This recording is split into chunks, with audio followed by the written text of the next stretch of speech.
So today's Bible study at the Sunday church that I'm attending was in Numbers 13 and 14. It was about the 12 spies. And the Hebrews had just left Mount Horeb, and they were going to Kadesh, and they were right before the Promised Land.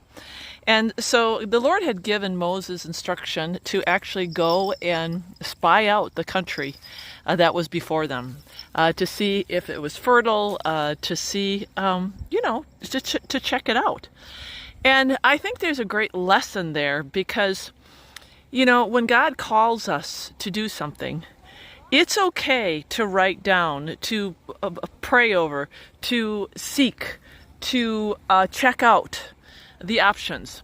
And I think that was a really great first lesson in the book of Numbers. Now, Caleb went with the other 12 spies. And when they came back, yes, they had a lot of stories. They talked about how it was a place brimming with grapes and pomegranates. In fact, they brought some back.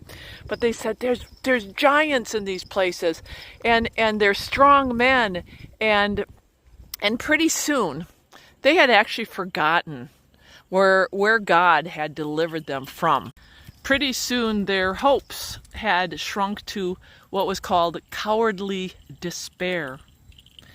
And this can happen so quickly in our walk when God is calling us to do something, to go a different direction, maybe to take something on that we're uncertain of.